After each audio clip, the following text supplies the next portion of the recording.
ভাইয়া, পিঙ্কের মধ্যে হালকা গর্জিয়াস, দেখতে সবুজ সবুজ মনে হবে কিন্তু পরলে সবাই ভাববে নীল রং, এমন একটা শাড়ি দেন তো। মাইয়ার মুখ থেকে এমন কথা শোনার পর আমার কান্দে উঠে গেছে। কি কান্দে উঠে গেছে সেটা আর ভেঙে না বলি, আপনারা ভালো মানুষ এমনিতেই বুঝবেন।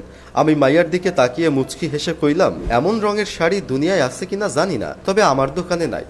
মাইয়া কইল, তাহলে পান্তা ভাতের সাথে মাংসের ঝোল মিশালে যে রং হয় সেই রঙের একটা শাড়ি দেন। ভাইরে, এই কথাটা যদি কোনো মাইয়া না বলে আজ যদি কোনো পোলা বলতো তাহলে আজকেই পোলার শেষ দিন আসিল। হাজার হোক মেয়ে কাস্টমার, তার ওপর ক্যাটরিনা কাইফের লাইট ভার্সন, তাই কিছু বলতেও পারছিলাম না। তাছাড়া আপনারা তো জানেন আমি গরি মেয়ে দেখলেই আইসক্রিমের মতো গলে জুস হয়ে যাই।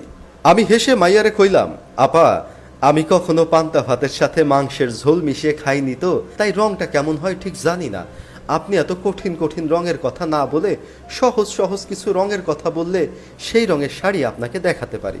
মাইয়া অনেকক্ষণ ভেবে চিনতে আমারে কইল, অস্ট্রেলিয়ান ফ্রিজিয়ান গাভীর দুধের সাথে রাজশাহীর আম রূপালী বিশালে যেমন রং হয় তেমন রঙের একটা শাড়ি দেখান। আমি হাত জোড় করে মাইয়ারে কইলাম, আপা আমারে মাফ করে দেন, আমি কাল থেকে আর কোনো শাড়ি বিক্রি করব না। আমি ভুল করে ফেলেছি মাইয়া মানুষের শাড়ি কাপড়ের দোকান দিয়া। ভাবছিলাম এই কথা শুনে মাইয়া চলে যাবে, কিন্তু না রে ভাই, মাইয়া আমারে অবাক করে দিয়া কইল, আচ্ছা শাড়ি বাদ দেন, আমাকে সালোয়ার কামিজ দেখান। কামিজের রং বেশরম গানে দীপিকা প্রথম যে রঙের ড্রেসটা পরেছিল তেমন হতে হবে। চিকনি চামেলি গানে ক্যাটরিনা কাইফ যে রঙের ড্রেস পরেছিল তেমন হবে সালোয়ারের রং, আর ওড়নার রং হবে।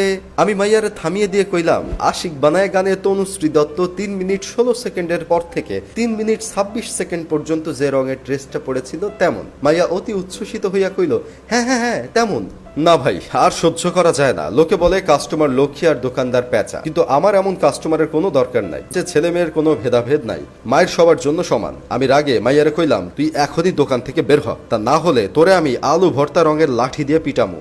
এক কথায় দুই কথায় মেয়েটার সাথে আমার তুমুল ঝগড়া শুরু হয়ে গেল। ঝগড়ার এক পর্যায়ে খেয়াল করি দুইজন পুলিশ আমার দিকে দৌড়ে আসছে। পুলিশ দেখে আমার নিজস্ব আলু জোড়া কোথায় যেন হারিয়ে গেল। দেশের যে আইন আমার নামে নির্ঘাত নারী নির্যাতনের মামলা হবে, অথচ মাইয়া যে এতক্ষণ আমায় মানসিকভাবে নির্যাতন করেছে সেটা কেউ বুঝবে না। পুলিশ আমার কাছে এসে কইল, সরি ভাই, কিছু মনে করবেন না। ছেলে মেয়ে ঝগড়া লাগলে মেয়ের দোষ থাকলেও সেখানে সবাই ছেলেকে দোষ দেয়।